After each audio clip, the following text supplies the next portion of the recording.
In November 2009, the Peruvian National Police called a press conference in Lima.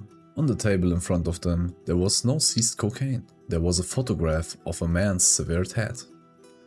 And there were two soda bottles filled with something too thick to be soda, a pale yellow liquid.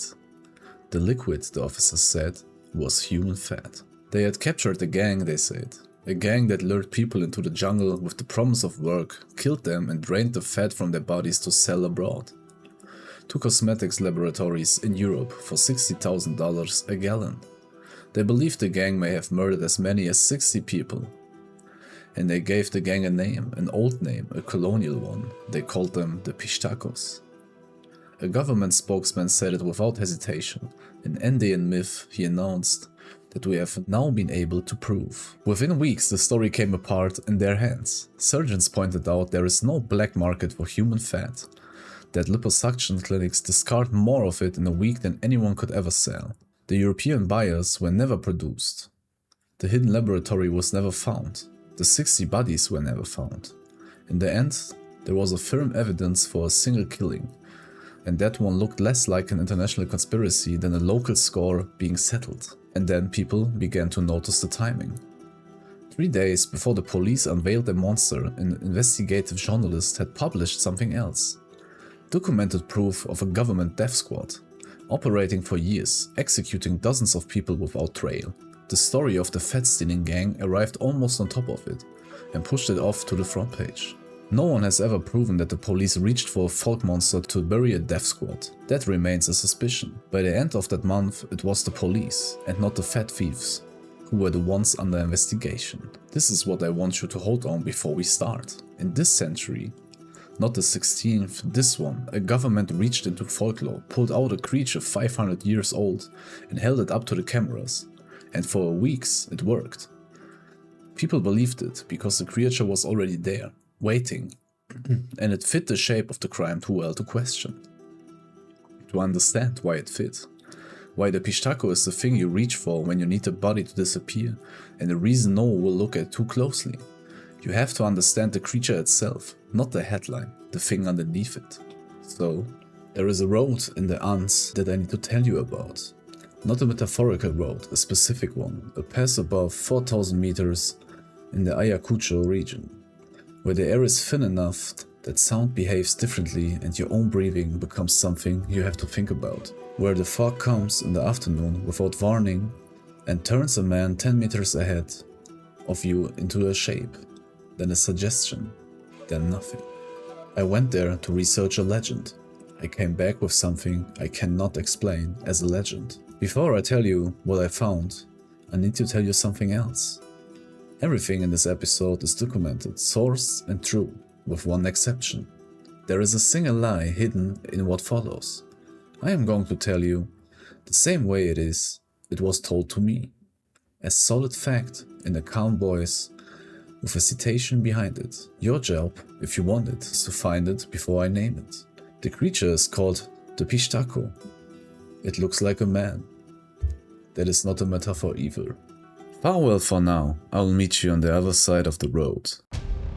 The hunt. The approach of the road. The first thing you notice on the Andean mountain road in the late afternoon is the smell. Stone cold, thin cold. The cold that has no warmth underneath to offset it. Not the cold of winter in the city where there are buildings and radiators and bodies. The cold of altitude, which is also the cold of exposure. Your lungs work harder. The air smells like nothing has ever lived here. Then you hear the road. Wind in the past sounds like breathing that is not yours. Then the fog arrives. And in the fog, according to every account from the earliest colonial Quechua testimonies to the ethnographic fieldwork of the 1980s and 1990s, the Pishtaco walks. The rules. Here is what the rules say. Here is what the rules say very specifically, because the rules are not vague. You need to be alone.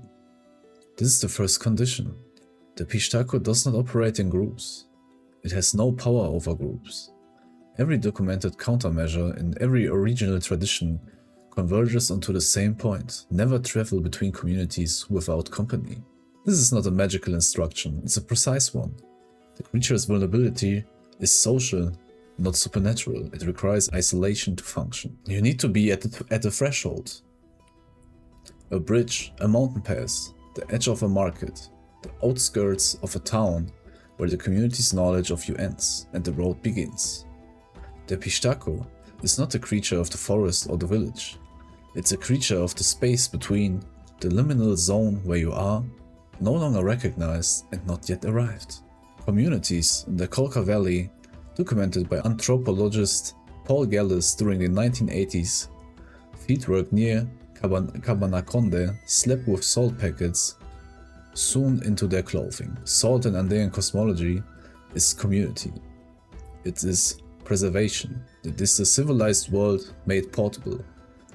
You carry it at your borders because the Pishtaco belongs to no community and can tolerate neither its symbol nor its substance. The rules do not tell you how to fight it, they tell you how to never be alone with it. Cesar and the road. I was not entirely alone on the road. I had a guide named Cesar, who was born in a town 2 hours walk from the pass, who had heard these accounts since he was a child. Cesar walked slightly ahead of me and did not look back often. Later he told me that the discomfort of the road was something you learned to carry. You became over time a person who could be in that specific quality of air without your body misreading it as a threat. I had not yet become that person. The appearance. A man that is the shape of it. Specifically, and this is the part that the early colonial testimonies return to, the part that the Quechua witnesses described to Spanish priests who wrote it down in administrative records, a light-skinned man. A white man or pale enough to register as white in the conditions of fog and altitude where you encounter him. He wears a white-brimmed hat, he carries a bag. In the earliest accounts, a blade. In the 20th century, a tube or a syringe or a mechanical pump. The technology updates with each era, the mechanism does not. He walks toward you on the road. The smell, if you are close enough, is wrong in a way that is hard to name. Not rotten, not animal, something metabolic that does not correspond to a human body in normal function, a sweetness underneath the coat. His gait is normal. His clothing is foreign, not regional. A traveler's clothing. This is camouflage so effective, it is almost elegant.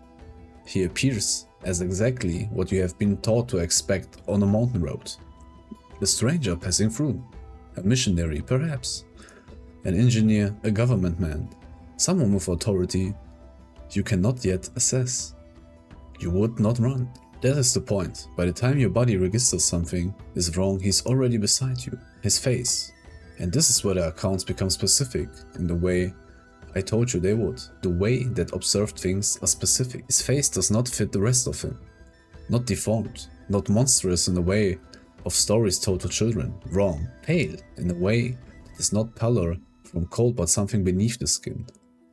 As if the blood has been removed to the wrong depth. Eyes that are light colored in their accounts. Gray or pale brown or blue. Eyes that are precisely the wrong color for the altitude, for the face, for the mountain. Not sinister eyes, eyes that are simply not from here. And he smiles. And in some accounts he speaks first. He asks you where you're going. He mentions a town you're headed to. He has been there, he knows someone there. His Spanish is good. This is what the Pishtaco does before it cuts. And now I have to tell you what the cutting is, because the accounts do not agree on one method. They agree on two. The first is the old way, and the name says it without flinching. Pishte, cut the throat, to slaughter the way you slaughter an animal. The long knife, the body opened on the road and taken apart. This one does not come home. What the Pishtaco wanted is rendered out of him, and in every account it is the same thing that the creature is after. Not blood, not the organs, the fat. You have to understand what fat is. Here, before you understand why that is the worst thing he could take. In Quechua, the word is vira, and it does not mean what it means to you. Vira is heat. Vira is the strength to climb, to work, to keep a body alive at 4,000 meters where the air gives you nothing back. It is the stored life of a person. To take someone's fat is not to wound them, It is to remove the thing that was keeping them a living person at all, which is what makes the second method the one the roots are really afraid of. Because in the south, in the accounts where the creature is called Karisiri, the cutter, there is no blade and there is no wound. There is a powder or a handful of lost seconds on the road. And you walk home believing nothing happened to you. Something did. He has reached in and taken the fat from the inside of the body, from deep, without ever breaking the skin. And there is nothing to show anyone, no mark to point to, only the slow understanding across the days that follow that something essential is no longer inside you. The tradition is honest about your chances. Aymara communities, recorded by the anthropologist Canessa, keep only two cures: kill the thing that did it, or buy human fat at a price meant to ruin you, and burn it with bairuru, beans and a white egg to put back what was carried off. Vengeance or replacement, that is the whole list. There is no medicine for a wound that was never made, so this is what waits where you are alone. One way he opens you on the road, and your family is left to find out what remains. The other way, he touches you so lightly that you thank him for the directions, and you carry your own ending home in a body with no wound in it, no name for what is happening. Inside it, you can fight. The salt, the company, the dogs at the trailhead, you understand them now. They were never about fighting him. They were about making sure the road never gets you to itself. Science and historical analysis. The parasite is Leishmania brasiliensis. The disease in its mucocutaneous form is called espundia. The vector is Lusomia longipalpis, a sandfly of the genus Lusomia distributed precisely in the inter-Andean valleys and lower montane-trended zones of Peru and Bolivia. Exactly the roads, exactly the marked routes, exactly the passes. Leishmania brasiliensis, in its mucocutaneous form, destroys the nasal septum, the lips and the soft palate. It does not do this quickly. A traveler bitten on a valley road might return to his highland community with what appears to be a small skin lesion, easy to miss, easy to explain as an insect bite. Over 6 to 18 months the lesion progresses. The nasal cartilage softens and collapses. The upper lip recedes. The face changes in a way that has no analog in normal illness. Simultaneously, the patient loses body mass progressively and visibly. Fatigue becomes profound. The abdomen swells from hepatosplenomegaly, enlargement of the liver and spleen. To a highland community observing this progression without germ theory, the man went to a road, met something and came back being eaten from the inside. He went to a road and returned diminished. The onset traceable to a specific journey, the symptoms accumulating over weeks. This is not a loose correspondence. This is the mechanism that built the legend, or at least one of its foundations. Studies by Altamirano, Enciso and colleagues, published in 2003 in the Cadernos de Saúde Pública, identified Leishmania DNA in pre-Columbian mummies from Peru. The disease was present in the Andes before the Spanish arrived. The symptom, the wasting, the facial destruction, the traveler who came back wrong, was being observed long before the word Pishtaco was first written down. The colonial layer is where the myth calcifies into something larger than disease. When the Spanish arrived in 1532 and the Potosi silver mines opened in 1545, the meter system, a labor tax that functioned in practice as forced labor, sent Andean men underground with mercury. The amalgamation process for extracting silver required liquid mercury, azogue, imported from Huancavelica. Chronic inhalation caused mercurialism, tremor, neurological deterioration, respiratory damage, cognitive decline. The mines at Huancavelica were documented as so lethal they gained a reputation for eating men. The men who came back from Potosi were altered in ways that had no name, shaking, diminished, dying young. The silver and the broken bodies went, from the Andean perspective, in the same direction, Spain. Spanish Catholic missionaries between approximately 1570 and 1620 required indigenous communities to supply tallow for church candles, a demand documented in colonial administrative records from the Archbishopric of Lima, accessible via Archivo Arzobispal de Lima. Tallow candles were rendered from fat. Indigenous Andean communities had no pre-existing tradition of tallow candles. They had, however, a pre-existing myth structure about outsiders who extracted vital bodily substance. The priest who arrived at the community asking for rendered fat, burning it in the church and the candles on the altar. The connection from the inside of that experience required no supernatural logic, it required only observation. Scholar Nathan Wachtel, in The Vision of the Vanquished, published in French in 1971, translated to English in 1977, documents Andean testimony about Spanish priests and encomenders as fat extractors and argues that the Pishtaco encoded the literal experience of colonial extraction into cosmological terms. Michael Taussig, in The Devil and Commodity Fetishism in South America, published in 1980 by the University of North Carolina Press, documents specific testimonies naming the Pishtaco as the Andean mechanism for understanding capitalist extraction. Not as metaphor, as description. In 1987, a widespread Pishtaco panic swept through highland Peru. Foreign nationals, NGO workers, medical missionaries, development personnel were accused of being Pishtacos. Several were attacked. Incidents in Huancavelica and Ayacucho departments were reported by El Comercio and La República. Kimberly Taydon's fieldwork in Ayacucho, conducted between 1995 and 2000, and published as Entre Prójimos in 2004, documents how Pishtaco accusations provided a cosmological container for the atrocities of the Sendero Luminoso period. For community members, disappeared by the guerrilla, by the army, by the chaos of war that had no visible mechanism. The myth did not distort what was happening, it named it in the only available language. The word itself is the final evidence.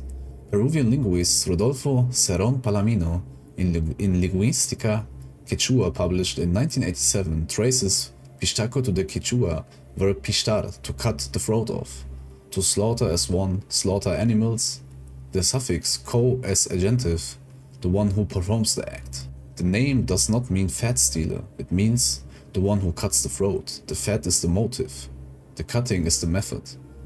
The name encodes what happens to the body, not what the body is taking for. The older name, Nakach, is Quechua for the one who tortures, who slaughters with cruelty. The name was an oral tradition before the Spanish arrived. The disease was in the valleys before the Spanish arrived. The men went down to the roads and came back diminished, and the community needed a name for what happened to them, and they found one that was precise. The Pishtaco did not stop when the colonial period ended. It updated. It became the engineer with the transit level, and the surveyor with the theodolite, and the NGO worker with the syringe. In each era, it wears the clothing of whoever holds authority over highland bodies. It changes its tools, it keeps its face, light-skinned, pale-eyed, carrying something for extraction. Standing on a road you have to cross. The lie. Everything I have told you about the Pishtaco is drawn from ethnographic record. The salt, the dogs, the garlic, the blade, the bag, the fork, the roads. All of it is documented. The one piece I told you that is not a solid fact is this. I allowed you to assume that the Pishtaco is a pre-Columbian Andean myth that the Spanish encountered when they arrived. The word Pishtaco does not appear in any pre-Columbian record. It cannot. Pre-Columbian Quechua had no alphabetic writing.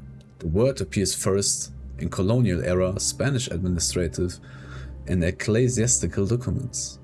The creature in oral tradition may predate the Spanish, in the form called ñacac, from the Quechua verb ñacay, to torture, to slaughter with cruelty. But the Pishtaco, as named and described, is a colonial era creation, a hybrid, born in the meeting of Spanish extraction and Andean experience. But the truth is worse. The truth is, the myth was not just created by that collision, it was accurate. The light-skinned strangers who arrived with authority and took vital substance from Andean bodies and sent it abroad. They were not like the Pishtaco. They were the template for it. The legend is not a distortion of history, it's a diagnosis of it. Now we come to Caesar's story. He had grown up knowing a family in a village 2 kilometers from the pass. There had been a man in that family that was Caesar's grandfather's generation, which placed it in the mid-20th century, who had gone down to a valley market and returned after several weeks. He came back thin. Everyone noticed. Not diet thin, substance thin. He kept losing weight in the weeks that followed. His appetite disappeared. He was tired in a way that sleep did not fix. Then his face began to change. It started, Cesar said, with what looked like a cold, a sore on his lip. Then the lip began to recede, the nose. Over months, the structure of his face altered in a way that looked, this was the word Cesar used in translation, like something was removing it, not from outside, from within. The family knew what happened. He had met something on the road. I looked at Cesar when he told me this. He was looking at the road, not dramatically, not fearfully, with the specific attention of a person who has learned to monitor something real. I noticed, driving back that evening, that I had a small raised mark on my forearm I hadn't had in the morning. The altitude, I told myself. The cold, dry air. I noticed it again the next day. I noticed it for 3 weeks after I got home. It faded. Some legends aren't stories, they are case histories.